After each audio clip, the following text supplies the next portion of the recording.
Hello Scorpio, Sun, Moon, Rising, and Venus signs. Kamusta kayo? Sana po'y nasa mabuti kayong kalagayan. Welcome back po sa Star Tarot. At kung bago kayo dito, welcome din po kayo. Please subscribe, like, share my videos, and leave me a comment kung nakaresonate kayo. Thank you. So, pauna mensahe po ninyo, responsibilities. Ayan, mabigat siguro, no? Yung bit-bit ninyo, responsibilidad, no? Sa inyong trabaho, sa inyong negosyo, or even siguro sa pamilya, no? Baka financially burden kayo pagdating sa responsibilidad ninyo pangkaperahan, ano, sa pamilya.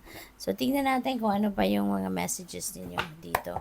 And, I would like to remind you po, no, to let you know na yung channel memberships po ay bukas na. So, just in case interested po kayo mag-join sa channel, so please check it out, no. Nandiyan lang sa baba ng video. We have appetite, get out of your comfort zone. Ayan. So, baka may opportunity rito nakakatok, no, or dadating sa buhay ninyo. Oportunidad para sa isang trabaho, oportunidad para sa isang bagong karera na might require you to get out of your comfort zone. So, baka ito na yung time para kayo ay mag-thrive, mag-grow, mag-evolve, 'di ba? At sumubok na lumabas kayo sa kung ano lang ang komportable or kung ano ang nakasanayan na ninyong gawin. So, maybe this is the time, no, na invitation ito sa inyo na sumubok na kayo ng mga bagong avenues ngayon, no? At bagong trabaho, bagong career, yung gano'n, no? Na mga bagay na hindi pa ninyo nagagawa before. So, good luck sa'yo. So, tignan natin kung ano ba ang mga mensahe para sa'yo. And before that, maraming salamat muna for being here. Thank you for subscribing. And if you haven't subscribed yet, subscribe na po kayo. And also, salamat, no, sa mga nagpapadala ng super thanks. Ng donasyon po ninyo yan. At maraming salamat din sa mga hindi nag-skip ng ads. Maraming salamat po. So, we have Knight of Wands, no, and that involves travel, no? So, siguro meron kayong mga pupuntahan, meron dito baka opportunity na yan, titignan ninyo, no? At baka yan ay kailangan pa ninyong mag-travel, na kailangan pa ninyong pumunta sa kung saang lugar, at tsaka ninyo yan makikita, baka mag-a-apply kayo, no? Or baka may interview na kayo, yung ganon, no? And there is an excitement as well dito, no? Kaya gusto rin ninyo na magmadaling puntahan ng opportunity na to. Kasi siguro, syempre, of course, nalaman na ninyo kung what it's all about. Kaya siguro, pasok yan sa criteria ninyo. Kaya gusto ninyong puntahan, gusto ninyong tignan, no? So, good luck sa'yo. We have Three of Swords. Ayan, Three of Swords is heartbreak, di ba? So, but this happened already in the past. Matagal na to. Kasi na siya wala nang fresh blood sa card. So, ibig sabihin, tapos na to. Nangyari na to, it's already in the past. And that's related, no, sa inyong trabaho, career, or negosyo, or pera. Baka meron ng budol sa iyo rito, possibly may ganun, ano. Baka meron ng budol, meron ng loko sa iyo.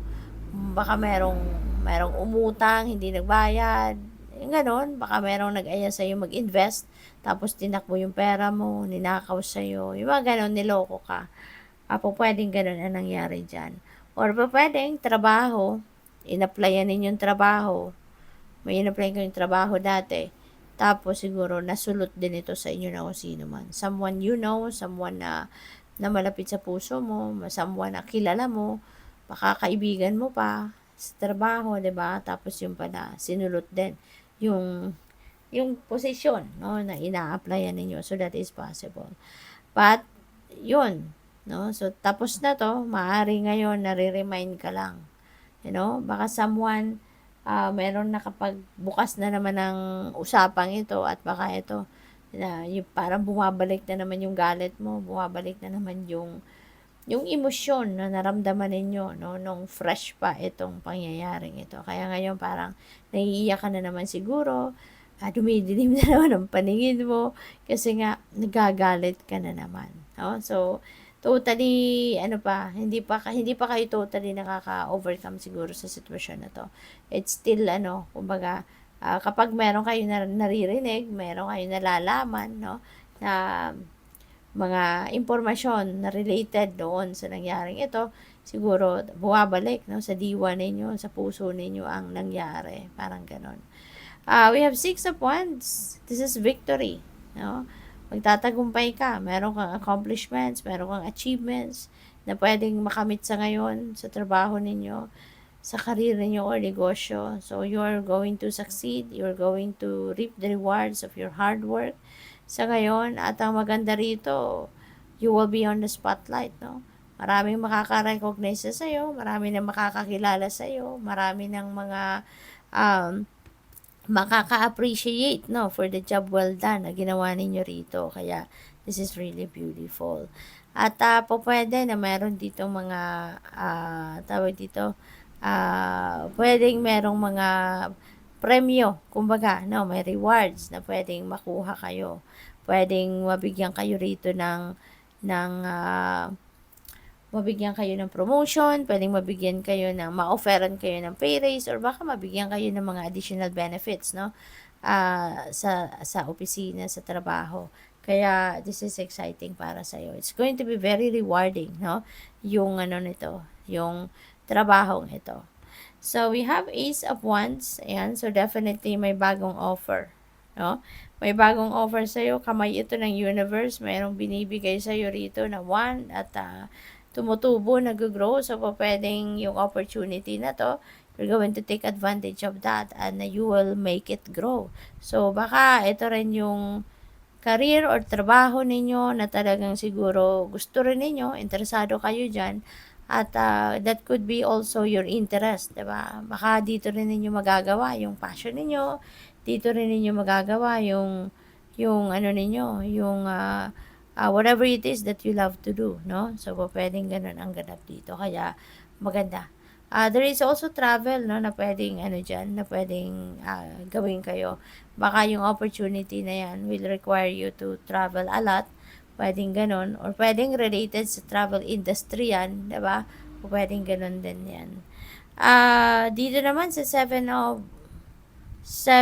of Swords, ano ito? This is cheater, liar, and stealer energy. Okay? Kaya po pwede na meron ditong pwedeng manloko, pwedeng mambudol sa'yo, kaya mag-iingat kayo, no?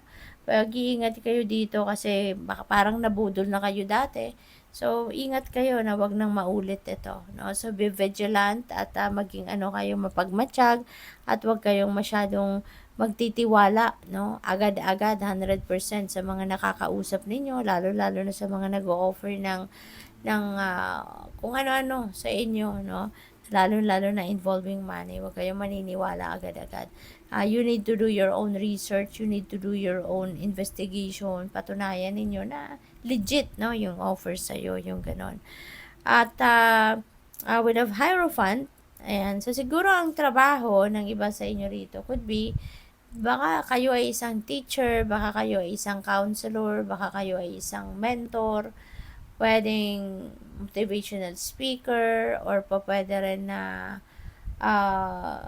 spiritual career ang meron kayo, no? So, pwedeng ganun din ang ganap dito for some of you. So, good luck. Thank you for watching Love and Light. Namaste.